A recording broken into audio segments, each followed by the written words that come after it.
नमस्ते। ओवरव्यू में आपका स्वागत है। हमेशा की तरह 3 प्रश्न। पहला, क्या एफआईआर के चक्रव्यूह से निकल पाएंगे जुबैर? दूसरा, महाराष्ट्र का शक्ति परीक्षण कहां तय होगा, कोर्ट या सदन में? तीसरा, क्या 1 नंबर की आबादी वाला देश होने पर कौन सा इवेंट मनाया जाएगा? इस सब की हम लोग अलग अलग बात करेंगे, लेकिन उससे पहले आपसे हमेशा की तरह एक आग्रह, अगर आपको लगता है कि चैनल में आपको ऐसा न्यूज़ मिलती है, जो ऐसी विवेचना मिलती है, ऐसे व्यूज़ मिलते हैं जो समकालीन हैं और जो आपको लगता है ईमानदार हैं, तो चैनल को सब्सक्राइब करें और अगर हो सके तो चैनल की मेंबरशिप भी ले लें। मेंबरशिप का मतलब कि हर महीने आपको एक छोटी रकम हमें सहयोग के रूप में देनी होगी, और अगर आप हर महीने का कमिटमेंट नहीं करना चाहते हैं तो वन टाइम एक बार भी हमारा आर्थिक सहयोग करेंगे तो हमें चैनल को और आराम से चलाने में थोड़ी आराम आ जाएगी, थोड़ी सहूलियत हो जाएगी। तो सबसे पहले बात कर लेते हैं, क्या एफआईआर के चक्रव्यूह से निकल पाएंगे जुबैर? देखिए, मोहम्मद जुबैर का काफ़ी आप सब लोगों को भी पता ही लग रहा है, आप डे टू डे मॉनिटर कर रहे हैं कैसे एक के बाद दूसरी एफआईआर हो रही है। उनको आज सुप्रीम कोर्ट से कुछ राहत मिली है, कितनी मिली है ये तो भी वक्त बताएगा। अब उनको देखिए, ऐसा है कि मोहम्मद जुबैर का पहले केस समझ लिए। मोहम्मद जुबैर का लाइमलाइट में तब आए, ये ऑल्ट न्यूज़ के संस्थापक सदस्य हैं। मैं इसको कई बार पहले भी कह चुका हूँ, लेकिन जल्दी से एक बहुत quickly very quick recap. Nupur Sharma ji ने जब टाइम्स नाउ में जो एक टिप्पणी की थी जिसको लेके इतना बवाल मचा, उस बात को जनरली इन्होंने मतलब हम सबके बीच सोशल मीडिया के द्वारा पहुंचाया था, और उसी के बाद ये सब बवाल शुरू हुआ था। ये फेक न्यूज़ और इन सबको उजागर करते रहते हैं और कहीं ना कहीं से जो बीजेपी की आईटी सेल है उसके टारगेट पे रहते हैं। इनको दिल्ली में जून महीने में एक पूछताछ के लिए एक पुराना 2020-21 का केस था, उसके लिए बुलाया गया था, जिसमें इनके पास ऑलरेडी एंटीसिपेटरी बेल थी, जमानत थी। कहा गया कि उसके लिए बुलाया जा रहा है, ये उसके लिए अपनी बात कहने का मतलब पुलिस के उसमें गए। पुलिस ने वहाँ पे इनको गिरफ्तार कर लिया एक 2018 के केस में, और 2018 का केस वही था जिसमें एक पुरानी पिक्चर की इन्होंने क्लिप लगाई थी और उसी में कुछ कहा था जिसके लिए एक एफआईआर हो गई थी। वहाँ इनको कर लिया गया। अब जब गिरफ्तार कर लिया गया तो वहाँ इनसे इनकी रिमांड ली गई, जबकि ये एडमिटेड था। ये कभी ये नहीं कह रहे थे मैंने नहीं लगाई, ये एडमिट कर रहे थे हाँ मैंने लगाई है। खैर, उसके बाद भी इनको रिमांड पे लिया गया। पुलिस रिमांड ने 4 दिन पे लिया, फिर इनको जुडिशियल रिमांड पे भेजा गया। वो किस्सा मैं फिर से नहीं दोहरा रहा हूँ। ये दिल्ली थे तब तक। सीतापुर में जून में एक केस लॉन्च हुआ था, जिसमें इन्होंने जो हमारे 3 पहुंचे हुए संत हैं, जिनको सुप्रीम कोर्ट में हमारे सरकारी वकील साहब ने कहा है कि सम्मानित व्यक्ति, वो सम्मानित व्यक्ति जो हैं कौन, नरसिंहानंद, वो सम्मानित व्यक्ति बजरंग मुनि और आनंद स्वरूप। बजरंग मुनि वही हैं जिन्होंने मस्जिद के पास जाके सीतापुर में किस तरह से लाउड स्पीकर द्वारा मुस्लिम महिलाओं के आबरू के बारे में और ये सब इन्होंने अपने वक्तव्य दिए थे। नरसिंहानंद जी तो धर्म संसद से बहुत पॉपुलर हैं पूरे देश में। इनके इन दोनों के अगेंस्ट एफआईआर हुई है। इनको ये जेल गए हैं, फिर ये बेल पे बाहर हैं हेट स्पीच के चलते। जिसने हेट स्पीच दिए वो बेल पे बाहर है, लेकिन जिसने इनको हेट मॉन्गर कहा वो जुबैर साहब इस समय मतलब इन सब कारणों से वो सीतापुर में उनकी एफआईआर थी, और उसी में सीतापुर पुलिस जाके उनको सीतापुर ले आई तिहाड़ से। अब जब सीतापुर ले आई उनको, तो वहाँ पे पुलिस ने रिमांड मांगी, तो रिमांड इनको 7 दिन की रिमांड दे दी गई। अब सीतापुर पुलिस ने कहा कि जिस फ़ोन से इन्होंने किया है और क्या क्या उसकी टेक्निकलिटीज़ में इनको लेके बेंगलोर जाना है। ऐसा कहा जाता है कि कोर्ट में कुछ ये भी बात हुई कि इनको हम बाई रोड ले जाना चाहते हैं, तो इनके वकील ने शायद कहा कि साहब बाई रोड नहीं, क्योंकि यूपी पुलिस की गाड़ी का उलटने का खतरा रहता है। वो रेफरेंस आपको समझ में आ ही गया होगा। ये सब बात चली। उसके बाद इस बीच इनके वकील सुप्रीम कोर्ट पहुंच गए। सुप्रीम कोर्ट ने इनको एक इंटरिम बेल दी कि, और वो इंटरिम बेल बहुत क्वालिफाइड थी कि ये नहीं कर सकते हैं, ट्वीट नहीं करेंगे, ये नहीं करेंगे, वो नहीं करेंगे, और 5 दिन की बेल है जब तक रेगुलर बेंच के सामने इनका मामला नहीं सुन लिया जाता है। इस तरह की बातें करके सुप्रीम कोर्ट ने इनको एक कंडीशनल 5 डेज बेल दी, और उसमें ज्यूरिडिक्शन भी बहुत क्लियर किया। जब भी हुआ सीतापुर की दिल्ली, तो ये फाइनल हुआ कि वो दिल्ली की तिहाड़ जेल में रहेंगे। उस दिन, जिस दिन ये बेल 12 सवा 12 बजे मिली, उसका 3-4 घंटे तक इनका पता नहीं था। खैर, इनको फिर सीतापुर जेल ले आया गया, और ऐसा कहा जाता है, ये फ्राइडे की बात है, कि ये बताया गया कि शायद फोर्स नहीं है और इनकी सिक्योरिटी नहीं दे सकते, जो भी, इनको दिल्ली ट्रांसफ़र नहीं किया गया ये, जबकि सुप्रीम कोर्ट का आदेश था। ये रखे गए सीतापुर में ही। और एक चीज़ और याद दिला दें कि उसी दिन, क्योंकि इन्होंने तो बेल, रेगुलर बेल मांगी थी, इन्होंने कोई कंडीशनल नहीं मांगी थी, लेकिन उसी दिन उसी वेकेशन बेंच ने इनके जस्ट बाद रोहित रंजन जी को जो उनकी रिलीफ उन्होंने मांगी थी पूरी कंप्लीट दी। उन्होंने वेकेशन बेंच का इंतज़ार नहीं किया और उनको पूरी रिलीफ मिल गई, जो भी उनकी प्रेयर थी। अब ये जब फ्राइडे को ही हो गया, तो उस दिन ये हुआ कि अब तो ये दिल्ली जाएंगे। तो एक लखीमपुर से एक केस निकला, और जिसमें जो इतने नामी गिरामी जो देश का टीवी चैनल है, सुदर्शन चैनल, जिसके बारे में कितने बढ़िया उनके मालिक और उनके एडिटर्स, उनकी ख्याति आप सब लोग सुन ही चुके हैं, उनके कोई रिपोर्टर वहाँ थे, उन्होंने इनके अगेंस्ट एक FIR की थी, और उस केस में इनको फिर लखीमपुर कोर्ट में कहा गया कि भाई वहाँ समन किया गया। अब ये लखीमपुर केस क्या हुआ कि नहीं वहाँ पे हो जाएंगे। पहले अब ये हुआ कि अच्छा, इसकी सुनवाई अब मंडे को होगी। सेकंड सैटरडे संडे था, मंडे को सुनवाई हुई, मंडे मतलब कल। और उसमें लखीमपुर के पुलिस की तरफ से मांगा गया कि इनको पुलिस रिमांड दें, तो मैजिस्ट्रेट ने तुरंत पुलिस रिमांड नहीं दी। हाँ, ये जो था ये सीतापुर से वीडियो कॉन्फ्रेंसिंग के जरिए लखीमपुर में हो रहा था।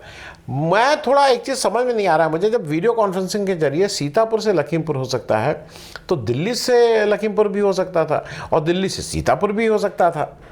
अगर ये जुडिशियल, अब वो जुडिशियल रिमांड उनको मिली हुई है, मतलब जुडिशियल रिमांड मतलब जेल में रहेंगे, और 1-2 दिन में फिर से शायद मूव होकर इनकी पुलिस रिमांड के लिए फिर से उन लोग कोशिश करेंगे। अब वो एक डेट पड़ गई। इस बीच सुप्रीम कोर्ट ने, जब ये सुप्रीम कोर्ट आज फिर पहुंचे, तो इनकी बेल एक्सटेंड कर दी है, और उसका भी बहुत विचार वो है कि वो बेल एक्सटेंड हुई है तो उसका मतलब क्या है, उस लखीमपुर में है, सब केसेस में, वो वो सब बातें अभी चल ही रही हैं, क्योंकि कानून का इतना परत दर परत होता है, वो देखना होगा। अब इसका पर्पस क्या है, पहले ये समझिए इसका पर्पस क्या है। देखिए, ये मैं पहले भी कह चुका हूँ, मैं फिर कह रहा हूँ, जो इस समय देश की व्यवस्था है और जो भी देश की सरकार चल रही है, वो जो अगर कोई वो होता है ना, उस प्रोसेस को ही पनिशमेंट बना देती है।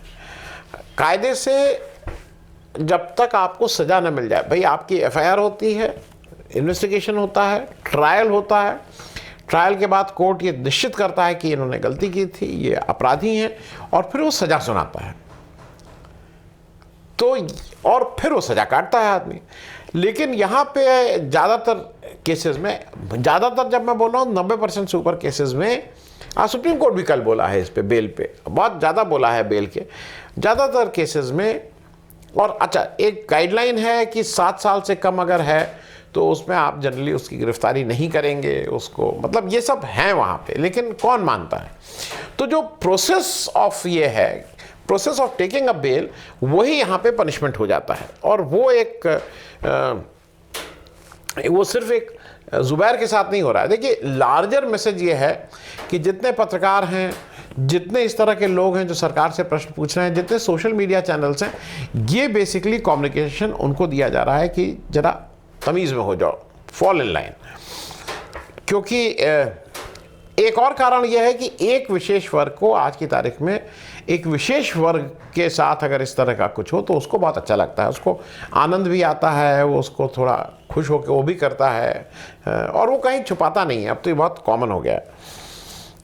तो क्योंकि सुप्रीम कोर्ट ने फिर कहा था 7 साल से कम वालों को क्यों, इत्यादि इत्यादि, लेकिन सुप्रीम कोर्ट का क्या हो रहा है क्या नहीं हो रहा है।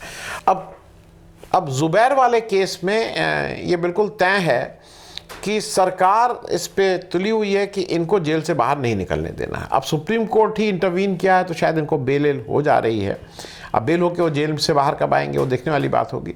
लेकिन थोड़ा ये मैसेजिंग है सबके लिए, यानी जो भी सरकार से प्रश्न पूछे हैं उन सबके लिए। अब आ जाए दूसरी बात पे, महाराष्ट्र का शक्ति परीक्षण कहाँ तय होगा, कोर्ट में या सदन में?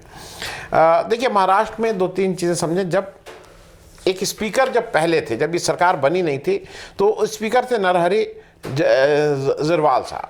वो नरहरि साहब मतलब उन्होंने ही 16 शायद शिव सैनिकों को, मतलब शिवसेना के एमएलएस को शो कॉज नोटिस दिया था कि आपके इन कारणों से आपकी सदस्यता, मतलब एप्लीकेशन आई है फ्रॉम दी शिवसेना साइड कि आपकी सदस्यता चली है, तो इनसे उसका जवाब मांगा था शो कॉज नोटिस का। अच्छा, ये जवाब देने का टाइम 2-3 दिन का था, लेकिन 27 जून को सुप्रीम कोर्ट की एक डिवीजन बेंच जस्टिस सूर्यकांत और जस्टिस पदरीवाला ने एक निर्णय दिया। उन्होंने इसको 12 जुलाई को 5:30 बजे तक ये समय सीमा बढ़ा दी कि आप अब तक इसका जवाब दे सकते हैं। और उन्होंने कहा कि ये रेगुलर बेंच सुनेगी, क्योंकि उस समय वेकेशन बेंच चल रही थी। अच्छा, उस समय सरकार थी उद्धव ठाकरे की, महाविकास अघाड़ी की मतलब। अब इस बीच घटनाक्रम आपको याद है, वो मैं रिपीट नहीं कर रहा हूँ, घटनाक्रम तेज चला। मतलब सूरत, गुवाहाटी, गोवा होते हुए एक नई सरकार, जिसमें 39-40 शिवसेना के एमएलएस थे, उन लोगों ने नई सरकार का गठन हो गया। ये कहा गया था कि वेकेशन के बाद लगेगा। वेकेशन के बाद जो पहला दिन था, मंडे को पहला कोर्ट का दिन था रेगुलर बेंच का, उस दिन कपिल सिब्बल साहब ने खड़े होकर मेंशन किया कि भाई इस तरह से कहा गया था वेकेशन के बाद, ये अर्जेंट मैटर है, महाराष्ट्र सरकार का वो है, लोगों की मतलब क्वालिफिकेशन डिस्क्वालिफिकेशन का, इसको तुरंत सुना जाए। कोर्ट ने उसको सुना और कहा कि इसको ड्यू कोर्स में जैसे लिस्टिंग होती है वैसे ही होने दीजिए, और इस बीच उनको राहत भी दी। अच्छा, इस बीच क्या हुआ था कि महाराष्ट्र में जो सुना जा रहा है, जो 27 जून को सुना गया था, इस बीच वहाँ की सरकार बदल गई। अब वहाँ उस समय उद्धव ठाकरे चीफ मिनिस्टर थे, अब एकनाथ शिंदे जी चीफ मिनिस्टर हो गए हैं, तो चीफ मिनिस्टर ही बदल गए हैं। अब उस समय अब जो स्पीकर हो गए हैं वो राहुल नार्वेकर हो गए हैं, जो शिवसेना के एकनाथ शिंदे ग्रुप के सदन के अंदर वो उसके मतलब उस ग्रुप के हैं। अब उनके पास भी डिस्क्वालिफिकेशन के लिए, क्योंकि अब उद्धव ठाकरे वाले ग्रुप के डिस्क्वालिफिकेशन करने की बात आई है, उसके अगेंस्ट उद्धव ठाकरे वाला ग्रुप पिटीशन लेके गया है सुप्रीम कोर्ट में। सुप्रीम कोर्ट में ये जो रेगुलर बेंच है उसमें मतलब वो तो बाद में पता लगा, क्योंकि सीजीआई के सामने ये पेश हुआ था, सीजीआई रमन्ना साहब के पास। उन्होंने कहा कि इसमें थोड़ा देखना और सोचना और समझना होगा, रेगुलर बेंच में इसको हम लोग लिस्ट करेंगे जब ये जो भी अब 1-8 दिन में उसकी डेट आ जाएगी। अब इस बीच जो दोनों पक्ष हैं, मतलब एकनाथ शिंदे जी का पक्ष भी और उद्धव ठाकरे का पक्ष भी, ये दोनों लोग सुप्रीम कोर्ट में हैं। दोनों ने अपने अपनी तरफ से पिटीशन डाली हुई है, दोनों के अपने अपने ये हैं कि मतलब मैं सही या मैं सही। सुप्रीम कोर्ट ने सॉलिसिटर जनरल तुषार मेहता को बिल्कुल साफ कहा कि आप स्पीकर को ये इन्फॉर्म कर दीजिए कि इस पे अभी कोई निर्णय ना लिया जाए, मतलब डिस्क्वालिफिकेशन ऑफ किसी एमएलए पे कोई निर्णय ना लिया जाए। हम लोग ये मैटर देख रहे हैं सुप्रीम कोर्ट, और नेचुरली उसके हिसाब से जो भी निर्णय देंगे वो लागू होगा।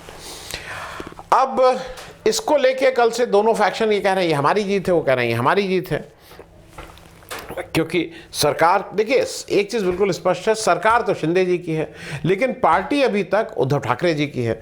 तो सरकार शिंदे जी की, पार्टी उद्धव ठाकरे जी की है। इस बीच एक और ट्विस्ट आया है कि जो द्रौपदी मुर्मू जी हैं, जो प्रेसिडेंट की कैंडिडेट हैं एनडीए की, उनके पक्ष में शिवसेना के 19 में से 11 जो सांसद हैं वो कल उद्धव ठाकरे से मिले और उन्होंने उनसे बात कही है कि मुर्मू जी को सपोर्ट करने की। उधर संजय राउत जी और ये कह रहे हैं कि भाई ये हम लोगों का तो ऑपोजिशन का कैंडिडेट यशवंत सिन्हा जी हैं और उनको सपोर्ट करना चाहिए, इस तरह की बातें कर रहे हैं। मेरे हिसाब से थोड़ा, एक तो संजय राउत जी, ये आपने घटनाक्रम में देखा होगा कि वन ऑफ द पर्सन जिनको टारगेट किया जा रहा है और जिनको ये कहा जा रहा है वो बहुत बोलते हैं। मुझे ऐसा लगता है कि संजय राउत जी को हर चीज़ में अभी ओपिनियन नहीं देनी चाहिए। वो अपने पार्टी का ही अहित कर रहे हैं इस समय, इतना ज़्यादा हर चीज़ में रिएक्शन दे के। क्योंकि देखिए, उद्धव ठाकरे जी के पास कोई चारा तो अभी है नहीं। अगर मेजॉरिटी ऑफ दी सांसद ये कहते हैं मुर्मू जी के साथ जाएं, तो उद्धव ठाकरे को उनको रोकना मुश्किल होगा। वो सदा यहाँ पे तो विधानसभा में तो हार ही गए हैं, सरकार दूसरे की बन गई है। वो 19 में से, ऐसा बीजेपी का क्लेम है कि मेजॉरिटी जो है वो, अब वो बीजेपी के साथ कहना तो ठीक नहीं होगा, मतलब वो उद्धव जी का जो दूसरा कैंप है उसके साथ है अब, और इनके ऊपर पूरी तरह से कंट्रोल बीजेपी का है। क्योंकि अब देखिए इसमें कब निर्णय आता है सुप्रीम कोर्ट का, क्योंकि जब भी निर्णय आएगा, जल्दी या जब भी आएगा, तो वो एक देखने वाली बात होगी कि वो क्या निर्णय आता है। क्योंकि अगर वो उद्धव ठाकरे के पक्ष में आता है या शिंदे जी के पक्ष में आता है, 2-4-5 दिन अभी इसमें थोड़ा सस्पेंस बना रहेगा। अब मेन जो मुझे ऐसा लगता है कि जो भी एज फार एज सरकार इज कंसर्न, वो तो उद्धव ठाकरे के हाथ से निकल गई है। जो ज़्यादा इंपॉर्टेंट उद्धव ठाकरे जी के लिए है वो ये है कि शिव सैनिक जो हैं वो फिर से शिवसेना पे उनका वो दबदबा कायम कर पाएंगे कि नहीं।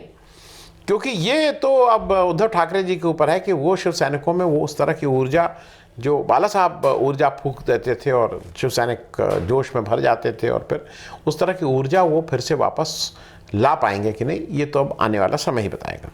क्या 1 नंबर की आबादी वाला देश होने पर कौन सा इवेंट हम लोग करेंगे? देखिए, हम सब लोग इवेंट करते हैं, हर चीज़ में इवेंट, हर चीज़ में इवेंट।